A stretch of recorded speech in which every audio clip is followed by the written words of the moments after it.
الحمدللہ رب العالمین والصلاة والسلام علی خاتم النبیین اما بعد فاعوذ باللہ من الشیطان الرجیم بسم اللہ الرحمن الرحیم۔ پڑھیے الصلاة والسلام علیک یا رسول اللہ وعلی آلک واصحابک یا حبیب اللہ۔ الصلاة والسلام علیک یا نبی اللہ وعلی آلک واصحابک یا نور اللہ۔ میرے آقا مدینے والے مصطفیٰ صلی اللہ علیہ وسلم کا فرمان، مسلمان جب تک مجھ پر درود شریف پڑھتا رہتا ہے فرشتے اس پر رحمتیں بھیجتے رہتے ہیں۔ اب بندے کی مرضی ہے کم پڑھے یا زیادہ۔ اب اس حدیث میں جو یہ آخر میں فرمایا نا کہ بندے کی مرضی ہے کم پڑھے یا زیادہ، اب مثال کے طور پہ سمجھانے کے لیے کوئی بندہ ساتھ میں بیٹھا ہو اور ہر درود پر کوئی اسے 5,000 روپے کا نوٹ پکڑاتا رہے کہ جتنے درود پڑھو گے تمہیں پیسے ملتے رہیں گے۔ اب بندے کی مرضی ہے کم پڑھے یا زیادہ، اب بتائیں کتنے درود پڑھے گا وہ پڑھتا ہی رہے گا، کہے گا اور کوئی کام ہی نہیں کرنا، اس سے اچھا کام کیا ہے۔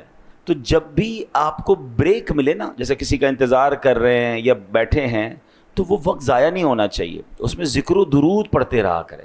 بیٹھے بیٹھے نیکیاں مل رہی ہیں، جتنا درود پڑھیں گے اتنی رحمتیں برستی رہیں گی۔ سبحان، تلاوت کر لیں، درود پڑھ لیں، ذکر کر لیں، تو اپنے وقت کا بہترین استعمال کرنا سیکھیں تو انشاءاللہ اس میں خوب برکتیں ملیں گی۔ درود پاک پڑھ لیں، محبت سے صلو علی الحبیب صلی اللہ تعالی علی محمد صلی اللہ علیہ وسلم۔ عصیاں سے دور ہوں گے جو بھی پڑھیں درود، عصیاں سے دور ہوں گے جو بھی پڑھیں درود، گھیرے رہے گی ان کو رحمت درود کی۔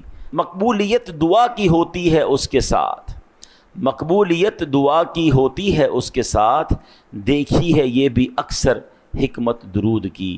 اللہ درود پاک کی کثرت کی توفیق عطا فرمائے۔ ہم یہ بھی کوشش کرتے ہیں کہ ہم قرآن پاک کی کچھ آیتوں کی تلاوت کرتے ہیں، ان کا ترجمہ سنتے ہیں اور پھر اس کے بارے میں کچھ جاننے کی کوشش کرتے ہیں۔ آج قرآن پاک کی آیت ہے 207 نمبر آیت ہے، سورت ہے سورہ بقرہ اور پارہ نمبر ہے 2۔ اللہ کریم قرآن مجید میں ارشاد فرماتا ہے، بسم اللہ الرحمن الرحیم، وَمِنَ النَّاسِ مَن يَشْرِي نَفْسَهُ ابْتِغَاءَ مَرْضَاتِ اللَّهِ وَاللَّهُ رَءُوفٌ بِالْعِبَادِ۔ آسان ترجمہ قرآن کنز العرفان، اور لوگوں میں سے کوئی وہ ہے جو اللہ کی رضا تلاش کرنے کے لیے اپنی جان بیچ دیتا ہے، اور اللہ بندوں پر بڑا مہربان ہے۔ اس آیت کے بارے میں انشاءاللہ ہم اب سمجھیں گے۔ یاد رکھیں میرے پیارے اسلامی بھائیوں، 10 محرم 61 ہجری کو کربلا کے میدان میں ایک ایسا دردناک انسانی تاریخ کا واقعہ پیش آیا جس کی مثال نہیں ملتی۔ اس روز اہل بیت پاک پر ظلم کے جو پہاڑ توڑے گئے، آج تک اس کی کسک، اس کا درد دل میں موجود ہے۔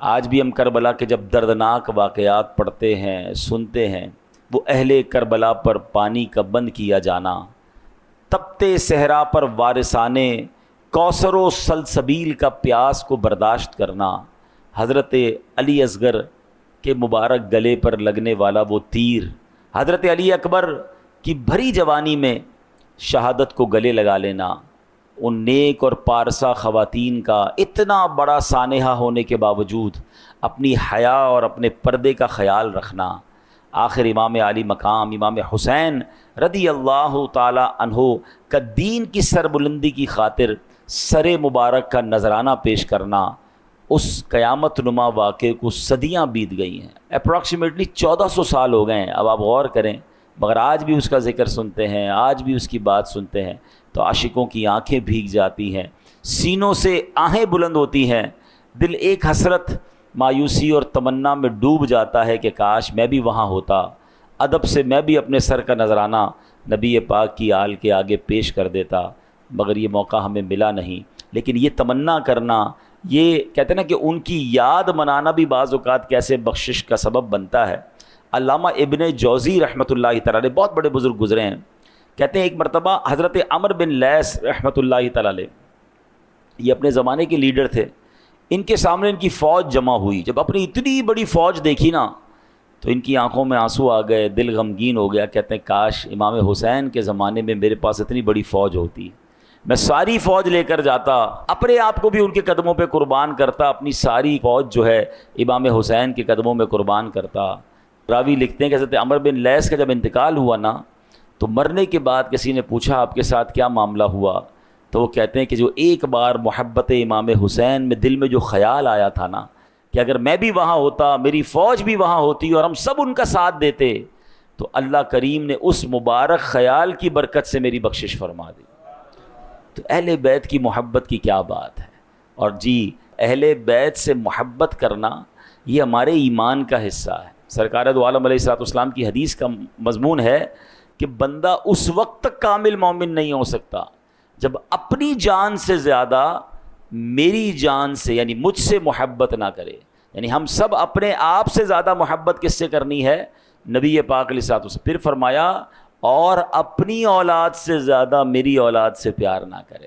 یعنی ہمیں اپنے بچوں, اپنی فیملی اور اپنے خاندان سے زیادہ جس سے محبت کرنی ہے وہ میرے آقا علیہ الصلوۃ والسلام کے اہل بیت سے کرنی ہے, اور یہی ہمارے ایمان کا تقاضا ہے. میرے پیارے اسلامی بھائیوں, یاد رکھیے یہ حادثہ, یہ جو واقعہ کربلا ہے, یہ حادثے کی طرح نہیں اس کو ٹریٹ کرنا کہ ایک انسیڈنٹ ہو گیا تھا, ایک سانحہ ہو گیا. سانحہ دنیا میں تو بہت سارے ہوئے ہیں, ابھی پلین کریش ہوا, کبھی ٹرین کا حادثہ, کبھی کوئی معاملہ, کبھی کہیں کوئی جنگ ہو گئی.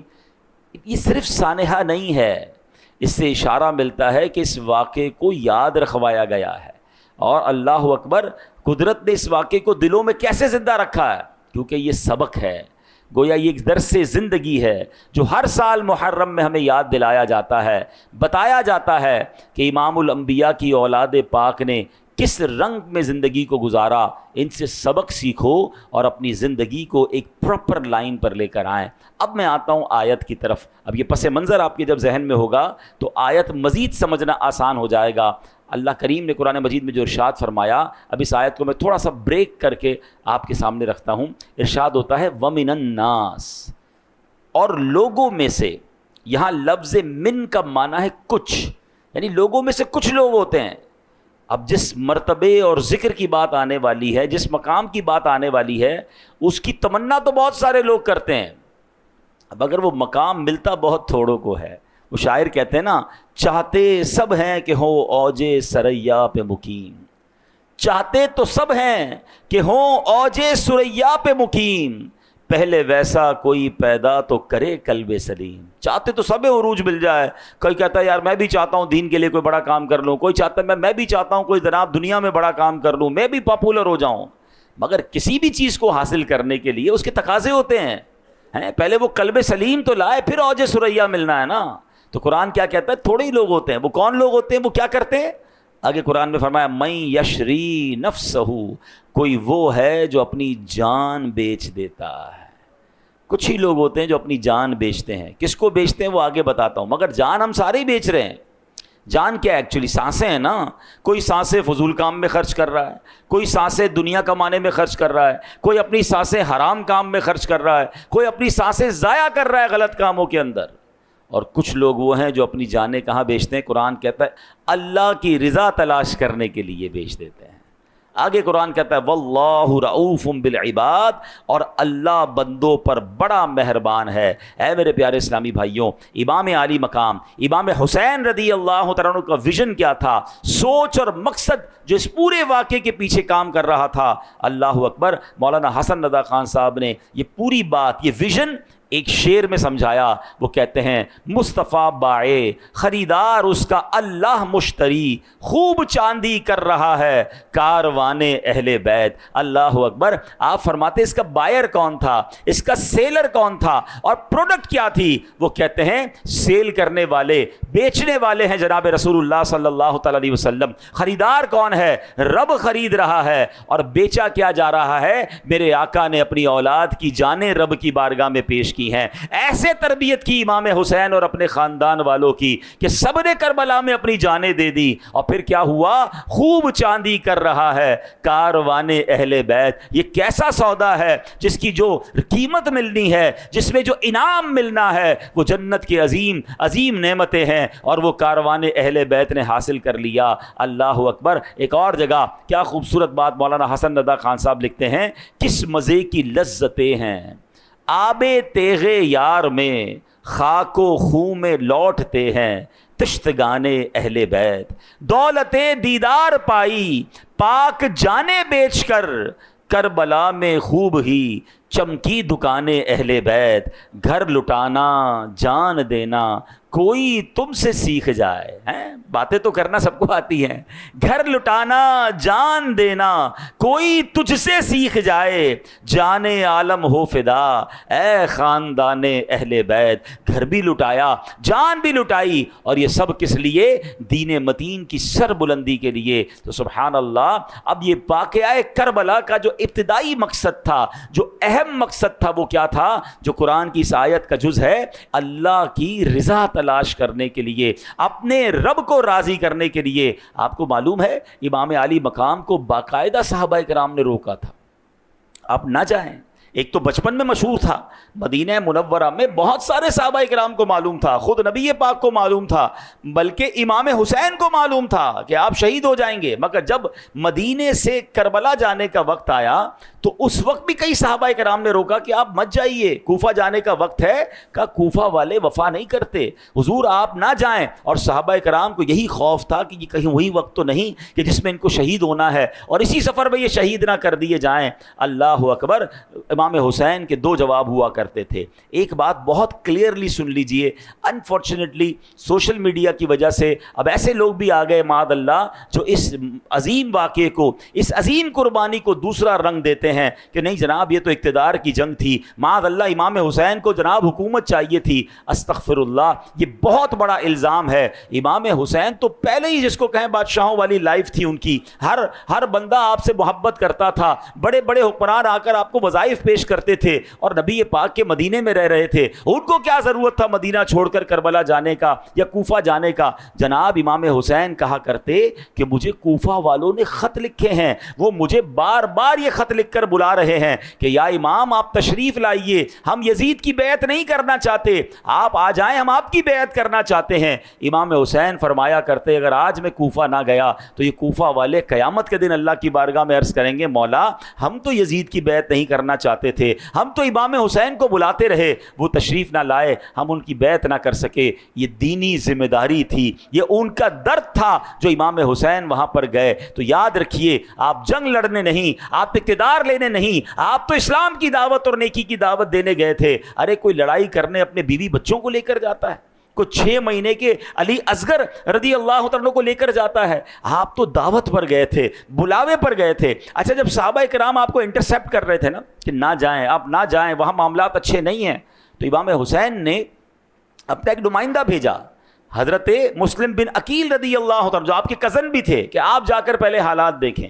اب اللہ کی شان دیکھیں، جب وہ وہاں پہنچے تو کوفہ والوں نے ہزاروں کی تعداد میں آپ کی بیعت کرنا شروع کر دی. Everybody come and join ہم. آپ تو بہت خوش ہوئے کہ اتنی عزت دے رہے ہیں، سارے یزید کے خلاف ہیں، سارے امام حسین کے چاہنے والے ہیں. تو انہوں نے امام حسین کو لیٹر لکھ دیا کہ حضور اب آپ آ جائیں کوفہ، یہاں تو معاملہ بڑا اچھا ہے. مگر وہاں خط لکھنا تھا اور یہاں کوفیوں نے بے وفائی کرنا شروع کی. اب ابن زیاد نے ان کوفہ والوں کو ڈرایا کہ یہ تم کیا کر رہے ہو، اگر تم نے یزید کے خلاف جانا شروع کیا تو میں تمہیں تباہ کر دوں گا، تمہاری پراپرٹی ضبط کر لوں گا، تمہارے لوگوں کو قتل کر دوں گا. ایک ایک کر کے لوگ دور ہوتے گئے. حضرت مسلم بن عقیل کے پاس کوئی نہیں تھا، مگر آپ کے وہ تاریخی جملے تھے. آپ کہتے ہیں مجھے اپنی جان کی پرواہ نہیں ہے، مجھے امام حسین کی فکر ہے کہ میرا خط لکھنے کی وجہ سے وہ مدینہ منورہ سے مکہ اور اب مکہ سے کوفہ کے لیے روانہ ہو چکے ہوں گے. بہرحال صحابہ کرام پھر بھی روکتے رہے. تو امام حسین کا تاریخی جواب سنیے گا. آپ فرماتے ہیں کہ مجھے خواب میں میرے نانا جان کی زیارت ہوئی ہے اور میرے آقا نے مجھے ایک ذمہ داری سونپی ہے، میں یہ ذمہ داری ضرور نبھاؤں گا. عرض کیا کہ حضور وہ خواب میں کیا ذمہ داری دی گئی ہے؟ تو حضرت امام حسین فرماتے ہیں یہ وہ راز ہے جو میں جیتے جی کسی کو نہیں بتاؤں گا. اللہ کی رضا تھی، اسلام کی ایک عظیم ذمہ داری تھی. دے نو ویری ویل، ان سب کو پتا تھا کہ ہم نے اس سفر میں شہید ہونا ہے، مگر یہ شہادت کا سفر تھا، یہ قربانی کا سفر تھا، یہ نبی پاک کے گویا حکم کو نبھانے کا اور فریضے کو ادا کرنے کا یہ سفر تھا. جبھی تو ہم جھوم جھوم کر یہ شعر پڑھتے ہیں نا، جس نے حق کربلا میں ادا کر دیا، اپنے نانا کا وعدہ وفا کر دیا. جس نے حق کربلا میں ادا کر دیا، اپنے نانا کا وعدہ وفا کر دیا.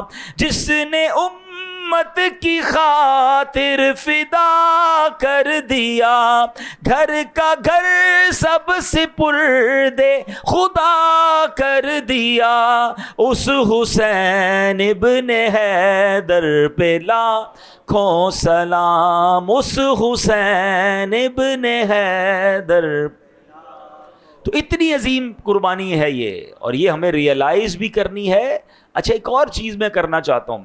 یہ نارملی بیانات میں ینگسٹر یا بڑی عمر کے لوگ آ رہے ہیں، مگر ہمارے بچے نہیں ہوتے، اور ہماری یہ ذمہ داری بنتی ہے کہ یہ جو واقعات ہیں یہ اپنے بچوں کو بھی سنائیں، ہماری آنے والی نسلوں کو بھی پتہ چلے کہ یہ اسلام کتنی قربانیوں سے اور کس قدر عظیم داستانیں ہیں، تاکہ وقت پڑے تو مال قربان کرنا، وقت دینا، اللہ کرے جب دین کے لیے ضرورت پڑے تو اپنی جان قربان کرنے سے بھی ہم پیچھے نہ ہٹیں. لیکن اگر پتہ ہی نہیں ہوگا، اس کی کوئی خبر ہی نہیں ہوگی، تو یہ تربیت کیسے ہوگی؟ تو یہ بار بار جو بیانات ہوتے ہیں، بار بار جو ان موضوعات کو ڈسکس کیا جاتا ہے، اس کی وجہ یہ ہے کہ ہماری آنے والی نسلوں کو بھی پتہ چلے. اب آپ دیکھیں نا، ہمارا تو یہ پورا کیلنڈر اگر غور کریں تو آخری مہینہ ذوالحجہ کا مہینہ تھا سال کا، اور پہلا مہینہ محرم کا مہینہ. یہ دونوں مہینے کیا درس دے رہے ہیں؟ وہ حضرت ابراہیم اور حضرت اسماعیل کی قربانی ہے، اور یہ امام حسین کی قربانی ہے. اسلام پھیلا ہی قربانی سے ہے. بلکہ میں آپ کو ایک اور عظیم بات بتاؤں کہ ان دونوں واقعات میں ایک بڑی کمال کی مناسبت بھی ہے. ہوا یہ کہ امام عالی مقام جب کربلا کی طرف تشریف لے جا رہے تھے تو راستے میں جب آپ گھوڑے پر بیٹھے تھے نا تو آپ کو ذرا تھوڑی دیر بعد اونگ آتی تھی. جب اونگ آتی تھی تو آپ بیدار ہوتے تھے، جب آنکھ کھلتی تھی تو آپ کہتے تھے انا للہ و انا الیہ راجعون والحمد للہ رب العالمین. یعنی ہم اللہ پاک کے ہیں، اسی کی طرف لوٹنا ہے، اور سب تعریفیں اللہ رب العالمین ہی کے لیے ہیں. 2-3 بار ایسا ہوا. تو جب یہ معاملہ دیکھا تو آپ کے بڑے بیٹے حضرت علی اکبر رضی اللہ تعالیٰ قریب آئے اور کہا بابا جان آپ تھوڑی دیر بعد یہ پڑھ رہے ہیں انا للہ و انا الیہ راجعون والحمد للہ رب العالمین، اس کی کیا وجہ ہے؟ تو آپ فرماتے ہیں بیٹا مجھے اونگ آتی ہے تو میں دیکھتا ہوں کہ ایک شخص گھوڑے پر سوار ہے اور کہہ رہا ہے لوگ سفر کر رہے ہیں اور موت ان کی طرف بڑھ رہی ہے، شہادت ان کی طرف بڑھ رہی ہے، یعنی شہادت کا وقت آ پہنچا ہے. حضرت علی اکبر نے عرض کیا بابا جان آپ یہ دیکھ رہے ہیں؟ امام حسین نے فرمایا ہاں میں یہ دیکھ رہا ہوں. تو کہا بابا جان کیا ہم حق پر نہیں؟ امام حسین فرماتے ہم بالکل خدا کی قسم ہم حق کے راستے پر ہیں. تو حضرت علی اکبر فرماتے پھر کوئی مسئلہ نہیں، ہم اللہ کی راہ میں جان دینے کے لیے راضی ہیں. ذرا اس باپ بیٹے کی گفتگو دیکھیے گا، کسی اور باپ بیٹے کی گفتگو یاد آ رہی ہے؟ حضرت ابراہیم نے کہا تھا نا اپنے بیٹے کو کہ اے بیٹا میں نے خواب دیکھا ہے کہ تمہیں ذبح کرنا ہے. تو بیٹے نے کیا کہا تھا؟ یہ بابا جان اگر اللہ کا حکم ہے تو آپ کیجئے جو آپ نے کرنا ہے، آپ ہمیں صبر کرنے والا پائیں گے. صدیوں بعد اسی ابراہیم کی اولاد میں علیہ السلام ایک ایسا خاندان بھی ہے جو باپ بھی جا رہا ہے، بیٹا بھی جا رہا ہے، سفر بھی کربلا کا ہے، اور باپ کو خواب میں بتایا جا رہا ہے کہ شہادت کی طرف بڑھ رہے ہیں. اللہ اکبر، یقیناً وہ عظیم قربانی ہے. ارے یہاں تو سارا خاندان قربان ہونے جا رہا ہے، باپ بھی قربان ہونے جا رہا ہے، بیٹے بھی قربان ہونے جا رہے ہیں. مگر کمال یہ ہے کہ اللہ کی رضا پر راضی رہنا ہے. کیا سناتا ہم نے قرآن میں کہ اللہ کی رضا پانے کے لیے کچھ لوگ ہیں جو اپنی جانوں کا سودا کرتے ہیں اللہ کی رضا تلاش کرنے کے لیے. انہیں معلوم تھا رب کی رضا شہادت میں ہے تو ہم شہید ہونے کے لیے تیار ہیں. اے میرے پیارے اسلامی بھائیوں، کاش یہ بات ہمیں سمجھ آ جائے. یہاں ایک اور بات سوچنی ہے، شہادت کی طرف جا رہے ہیں اور امام علی مقام کی زبان پر الفاظ کیا جاری ہیں؟ الحمدللہ رب العالمین.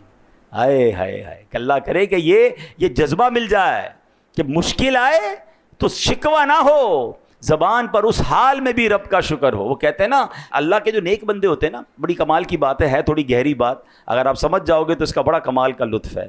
فرماتے ہیں عام لوگوں کا جہاں مقام صبر ہوتا ہے، اللہ والوں کا وہ مقام شکر ہوتا ہے بڑی گہری بات۔ یعنی ہم عام لوگ جہاں تکلیف میں ہوتے تو کیا کرتے ہیں؟ اول تو صبر بھی نہیں کرتے، لیکن صبر کر جائیں تو بڑی بات ہے۔ فرمایا جو عارفین ہوتے ہیں، جو اللہ والے ہوتے ہیں، وہ اس مقام پر شکر کرتے ہیں کہ اللہ نے ہمیں آزمایا ہے، اور اس نے اسی لیے آزمایا ہے کہ ہم جب صبر کریں گے تو ہمیں بڑی نعمتیں عطا فرمائے گا۔ تو وہ تکلیف کا بھی استقبال کرتے تھے، وہ پرابلم کو پر بھی گویا انجوائے کر رہے ہوتے تھے کہ چلو رب نے رحمت بھیجی تھی، ابھی رب نے ہی مشکل بھیجی ہے۔ حضرت فتح موصلی رحمۃ اللہ تعالی علیہ بہت بڑے بزرگ گزرے ہیں۔ ایک بار آپ کی زوجہ کہیں جا رہی تھی، پیر پہ ٹھوکر لگی، ان کے پیر کا جو ناخن تھا نا وہ اکھڑ گیا۔ اب مجھے بتائیں پیر کا ناخن اکھڑ جائے کتنی تکلیف ہوتی ہے، چیخ نکل جائے۔ آپ مسکرانے لگی۔ کسی نے کہا آپ کو پیر کے ناخن سے تکلیف نہیں پہنچی؟ تو آپ فرماتی تکلیف تو پہنچی، مگر جو اس پہ مجھے بعد میں ثواب ملنا ہے نا، اس صبر کرنے پر مجھے وہ ثواب نظر آ رہا ہے، اس لیے مجھے خوشی ہو رہی ہے۔ اللہ کرے یہ سیکھیں ہم۔ دیکھیں کربلا کے واقعات صرف سننے کے لیے تو نہیں ہے نا، ہم ان کو سن کر سیکھیں کہ مشکلیں آئیں تو اس پر صبر کریں۔ اللہ نے اگر کوئی فیصلہ فرمایا ہے میرے اور آپ کے بارے میں تو اس فیصلے پر راضی ہوں، دعا کرنے کی اجازت ہے، مگر کمپلین نہ ہو، شکوہ نہ ہو کہ پتہ نہیں میرے ساتھ ہی ایسا ہوتا ہے، پتہ نہیں میری کیا غلطی ہو گئی، نہ جانے میرے گھر میں یہ مصیبت کیوں آ گئی۔ ارے اللہ کے بندوں، ہو سکتا ہے ہمارے گناہ معاف کروانے آئی ہو۔ اور جو لوگ صبر نہیں کرتے، اللہ کی طرف سے آزمائش آئے اور صبر نہیں کرتے یا نعمت پر شکر نہیں کرتے، ذرا آپ حدیث قدسی سنیے گا، یہ ہلا دینے والی حدیث ہے۔ حدیث قدسی سنیں، اللہ پاک فرماتا ہے میں ہی اللہ ہوں، میرے سوا کوئی عبادت کے لائق نہیں، پس جو میری دی ہوئی مصیبت پر صبر نہ کرے، میری نعمتوں کا شکر ادا نہ کرے، میری تقدیر پر راضی نہ ہو، اسے چاہیے کہ میرے سوا کوئی اور رب تلاش کر لے۔ آپ بتائیے کیسا جھنجھوڑنے والا کلام ہے کہ بندہ اللہ پاک کی تقدیر پر، اس کے فیصلوں پر جو راضی نہیں رہتا، اسے گویا دھتکارا جا رہا ہے۔ فرمایا جا رہا ہے کہ وہ بندہ کہلانے کا ہی حقدار نہیں ہے، اصل میں بندہ ہی وہی ہے جو اللہ کے فیصلوں پر راضی رہتا ہے۔ آپ سنیے نبی پاک علیہ الصلوۃ والسلام نے فرمایا ذاق طعم الایمان من رضی باللہ ربا وبالاسلام دینا وبمحمد نبیا۔ آقا فرماتے ہیں جو اللہ پاک کے رب ہونے، اسلام کے دین ہونے اور محمد صلی اللہ تعالی علیہ وسلم کے نبی ہونے پر راضی ہو گیا، اس نے ایمان کی حلاوت کو پا لیا۔ اب اللہ کے رب ہونے پر راضی ہونے کا مطلب کیا ہے؟ ہم کہتے تو ہیں اللہ رب ہے، بھائی جب رب مانا ہے، مالک مانا ہے، تو مالک کے فیصلے بھی تو مانو نا، ہے اللہ کو مالک بھی ماننا ہے اور اس کے فیصلے بھی نہیں ماننے ہیں۔ اس نے اگر ہمارے لیے کوئی ڈیسیشن لیا ہے تو اس ڈیسیشن پر اعتراض ہے کیا؟ دیکھیں مجھے اور آپ کو یہ ماننا ہوگا کہ میرا رب ہم پر سب سے زیادہ مہربان ہے۔ کائنات میں اگر سب سے زیادہ مجھ پر اور آپ پر کوئی مہربان ذات ہے تو وہ میرے رب کی ذات ہے، کیونکہ اگر ہم دیکھیں تو دنیا میں ماں ہے، سب سے زیادہ پیار کون کرتی ہے؟ ماں۔ اس ماں کے دل میں ممتا ڈالنے والا کون ہے؟ وہ میرا رب ہے۔ بچپن سے لے کر آج تک جس نے پالا، جس نے ہمیں کھلایا پلایا، سانسیں دی، عزت دی، دولت دی، یہ کون ہے؟ یہ رب ہے۔ جو اتنی محبت کرنے والا ہے، اگر اس نے کوئی مشکل بھیجی ہے، کبھی ماں ڈاکٹر کے پاس لے کر نہیں گئی تھی؟ انجیکشن نہیں لگوایا تھا ماں نے، تکلیف ہوئی تھی نا، روئے تھے ہم بچپن میں جب انجیکشن لگا تھا۔ آپ بچے کو ویکسینیشن کے لیے لے جاتے ہیں نا، چھوٹے بچے کو کتنا روتا ہے، آپ اس کو انجیکشن لگا کے تکلیف کیوں پہنچا رہے ہیں؟ آپ تو پیار کرتے ہیں اس سے۔ تو آپ کیا کہتے ہیں؟ جناب پیار ہی یہی ہے، اگر اس کو انجیکشن نہیں لگائیں گے تو اس بچے پہ کوئی بیماری آ جائے گی، اس کو کوئی چوٹ لگ جائے تو ٹانکے لگواتے تھے نہیں لگواتے تھے؟ ہماری ماں والد سب لے جاتے تھے، حالانکہ دل میں وہ بھی رو رہے ہوتے تھے، مگر ہمیں وہ ٹانکے لگوائے انہوں نے۔ وائے کہ وہ ٹانکے لگوانا، وہ کٹ لگوانا، وہ انجیکشن لگانا، وہ دوائی پلانا، وہ کڑوی دوائی جو ہم نہیں پینا چاہتے تھے، زبردستی پلائی ہماری امی نے، ہمارے ابو نے۔ کیوں؟ کہ کڑوی دوائی ہے مگر اس کا رزلٹ اچھا ہے، اس میں صحت چھپی ہوئی ہے, اس میں راحت چھپی ہوئی ہے. اللہ اکبر. ارے ماں باپ کا انجیکشن لگوانا, ماں باپ کا ٹانکے لگوانا, ماں باپ کا جناب کڑوی دوائی پلانا سمجھ آتا ہے, تو اگر رب کی طرف سے تھوڑی آزمائش آئی ہے تو سمجھ جاؤ نا آگے اس کے پیچھے راحت چھپی ہے, اس کے پیچھے کامیابی چھپی ہے. آج اللہ نے بیماری بھیجی ہے, پیچھے گناہوں کا کفارہ چھپا ہے. آج کاروبار میں کوئی کمی بھیجی ہے, میں صبر کر جاؤں, کیا معلوم رب نے کیا عروج میرے لیے لکھا ہے. ارے رب بھی مانا اور اس کے فیصلے بھی نہ مانے تو پھر کیسا رب مانا. تو آج یہ حدیث یاد رکھیے جو اللہ نے فرمایا, دوبارہ سنیے کہ میں ہی اللہ ہوں, میرے سوا کوئی عبادت کے لائق نہیں. بس جو میری دی ہوئی مصیبت پر صبر نہ کرے, میری نعمتوں کا شکر ادا نہ کرے, میری تقدیر پر راضی نہ ہو, اسے چاہیے کہ میرے سوا کوئی اور رب تلاش کر لے. کس کے در پر میں جاؤں گا مولا, کس کے در پر میں جاؤں گا مولا, گر تو ناراض ہو گیا یا رب. کاش یہ بات سمجھ آ جائے. تو بہرحال یہ کربلا کا بھی میسج ہے کہ زباں پر شکوے رنجو علم لایا نہیں کرتے, زباں پر شکوے رنجو علم لایا نہیں کرتے, نبی کے نام لیوا غم سے گھبرایا نہیں کرتے. قرآن پاک کی اس آیت کا جز آج سن بھی لیں اور یاد بھی کر لیں. اللہ قرآن میں فرماتا رضوان من اللہ اکبر, اور اللہ کی رضا سب سے بڑی چیز ہے. زندگی کا ٹارگٹ ایک ہونا چاہیے, اللہ راضی ہو جائے. میں زندگی ایسی گزاروں کہ میرا رب مجھ سے راضی ہو جائے, ساری دنیا راضی ہو جائے, اس کے چکر میں رہتے ہیں اور اسی چکر میں اپنے رب کو ہی ناراض کر دیتے ہیں. حالانکہ قرآن کیا کہتا ہے, اللہ کی رضا سب سے بڑی چیز ہے. تو زندگی میں اگر یہ آپ نے فوکس کر لیا, دنیا میں بھی خیر رہے گی اور آخرت میں بھی خیر رہے گی. بہرحال یہ دن ان بزرگوں کی باتیں سننے کے ہیں, اللہ والوں کا ذکر کرنے کے ہیں. عاشورے کے دن روزہ رکھیں. عاشورے کا دن وہ ہے کہ جس میں نبی پاک نے خود بھی روزہ رکھا, روزہ رکھنے کی ترغیب بھی ارشاد فرمائی, اور اس میں یہ بھی فرمایا کہ یا تو 9 اور 10 محرم کا روزہ رکھ لیں, یا 10 محرم کے ساتھ 11 محرم کا روزہ رکھ لیں. عاشورہ کے دن ہو سکے تو مریضوں کی عیادت کریں, اس دن جناب خوب عبادت کریں, نوافل پڑھیں. اللہ کریم ہم سب کو یہ دن, یہ راتیں خوب عبادتیں کرنے کی توفیق عطا فرمائے, اور کربلا والوں کا فیضان ہم سب کو نصیب فرمائے. آمین بجاہ النبی الامین صلی اللہ تعالی علیہ وسلم. ویڈیو دیکھنے کا شکریہ. اگر آپ چینل پر نئے ہیں تو سبسکرائب کر لیں, اور ساتھ ہی ساتھ بیل آئیکن پر بھی کلک کر دیں تاکہ یوٹیوب ہماری ہر ویڈیو کا نوٹیفیکیشن سب سے پہلے آپ کو بھیج دے. جزاک اللہ.